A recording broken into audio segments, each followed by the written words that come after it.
Thank you. So today, I want to ask you, you remember that great Clint Eastwood movie, The Good, the Bad, and the Ugly? Well, I want to talk about the good, the bad, and the beautiful.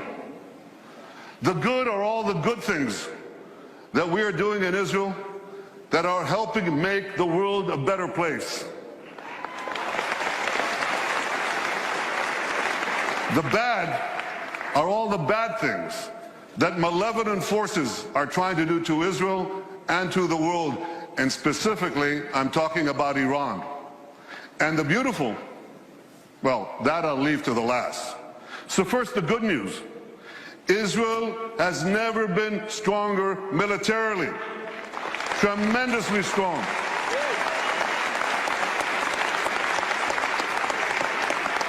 That's an F-35 fighter plane, the most advanced in the world. That's an Iron Dome interceptor and many other systems that we developed with the help of America. Thank you, America. Thank you, successive American presidents. Thank you, Congress, Republicans and Democrats alike. Thank you, AIPAC, for helping bring this about. You're terrific. And this incredible military is buttressed by superb intelligence, unmatched in the world. Can you see me? I can hardly see you. I have to get closer. Yeah, I see you. That's good. Superb intelligence. You know, in the last few years, Israel's incredible intelligence services have foiled dozens of major terrorist attacks across the world in dozens of countries. That plane, a plane like that, could have been blown out of the sky if it weren't for Israeli intelligence. A plane heading from Australia to the Persian Gulf. You're boarding planes when you leave this place. You are safer because of Israeli intelligence. It not only protects Israeli lives, it protects innocent lives around the world.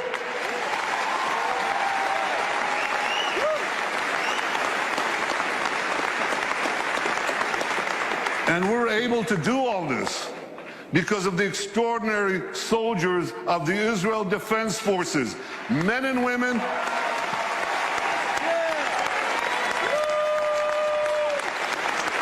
Let's look at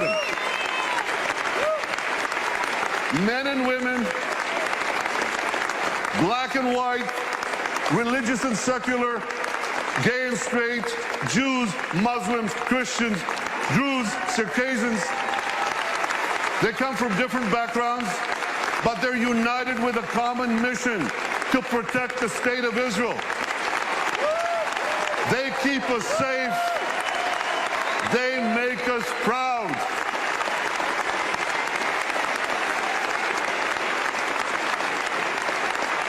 Thank you. Now I know there are quite a few veterans of the Israeli army here. So I want you to stand up. I want you to be recognized. Stand up. Stand up.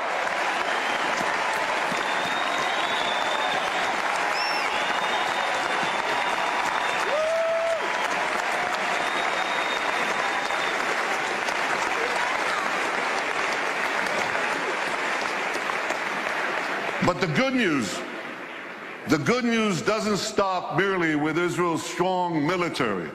It continues with Israel's strong economy. It's a tremendously strong economy.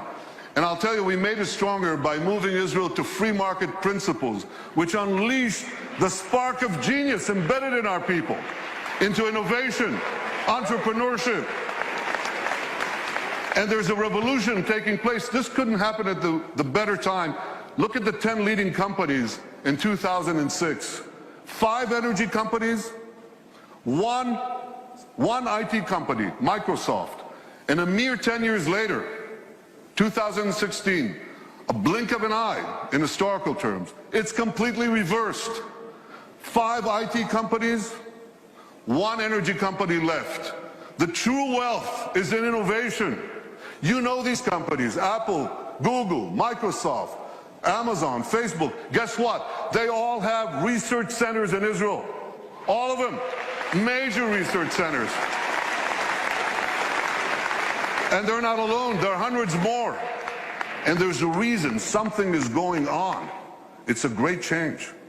It's, you want to hear jargon? It's one sentence. This is a terrible sentence, but I have no other way to say it. It's the confluence of big data, connectivity, and artificial intelligence. Okay? Did you get that? Yeah. You know what that does? It revolutionizes old industries, and it creates entirely new industries. So here's an old industry that Israel was always great in, agriculture. We're always good in agriculture. But now we have precision agriculture. You know what that is? See that drone in the sky? He's connected to a big database. And there are sensors in the field. And in the field, there's drip irrigation and drip fertilization. And now we can target, with this technology, the water that we give, the fertilizer that we give, down to the individual plant that needs it. That's precision agriculture. That's Israel.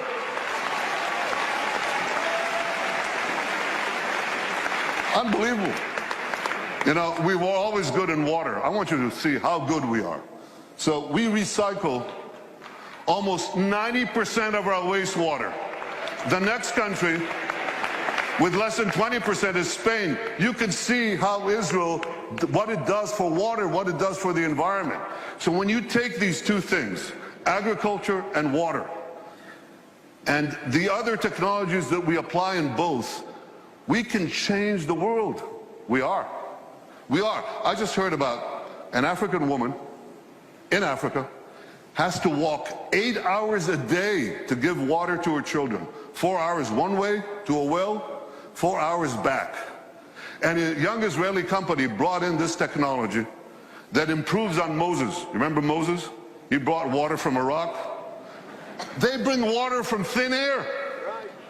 They bring water to Africa, to millions of people in Africa. Israeli technology. And I was just recently in India. That's my friend, Prime Minister Narendra Modi. Great friend. I'm showing him cherry tomatoes. This is in Gujarat, India. This is Israeli technology. And what I heard there was fantastic. Farmers came from the region. There's an experimental farm there and a place where Israel gives technology know-how to Indian farmers. 65% of India's population are farmers. And one farmer after the other gets up and says, because of Israeli technology, I've increased my crop yields and my income 3 times, 4 times, 5 times. Israel is changing the world in India, in Asia, in Africa, in Latin America, everywhere. These are the old industries. Now they're new industries. Israel is literally, how can I say this? Israel is literally driving the world. I'm talking about autonomous vehicles. Israel is a world leader in autonomous vehicles. 500 tech companies that sprang out almost instantaneously. And one of them, Mobileye, up there on the left, was just sold to Intel for the paltry sum of $15 billion. But the interesting thing is that Intel said to them, here are the keys to our 30 worldwide autonomous vehicle businesses. You run it. Israeli technology is driving the world. And one last industry, there are many more, but one more that you're all familiar with. You have bank accounts? You should. Okay. Well, you don't want anyone hacking into them, right? Or into your cars, or into the planes you ride. You need cyber security. Everybody needs cyber. Israel has become a world leader in cyber security. Look at how much they invest in the hundreds of Israeli startup companies, tremendous companies. But here's another factor that you should know. Israel's population is how much? Who knows? Class? 8 million. It's closer to 9, but it's about between 8 and 9 million, that's correct. And what percentage of that is of the world's population? Oh, come on. It's 1/10 of 1%.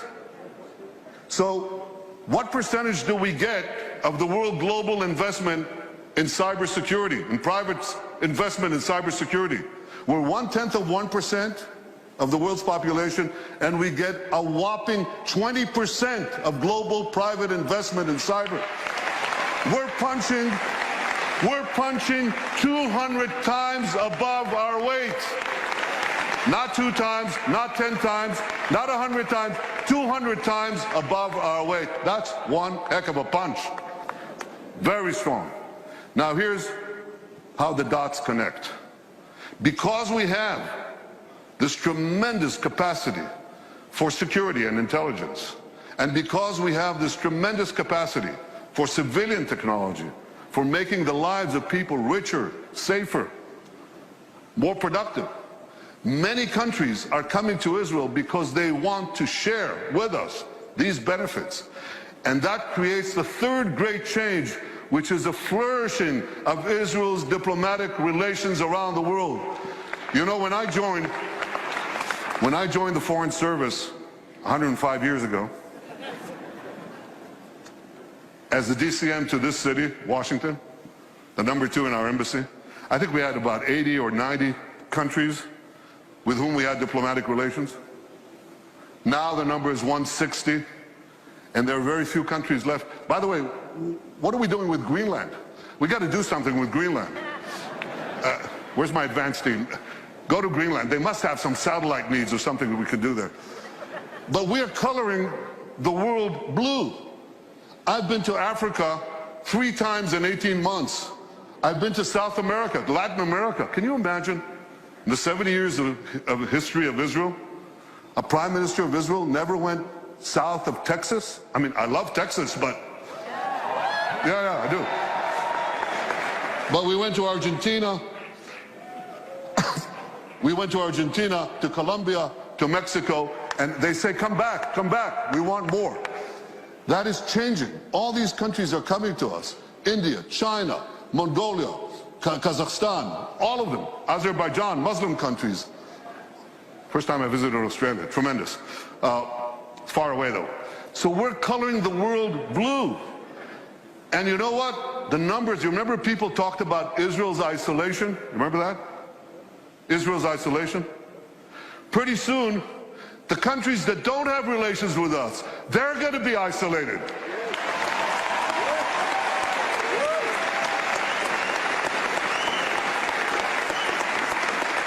There are those who talk about boycotting Israel. We'll boycott them.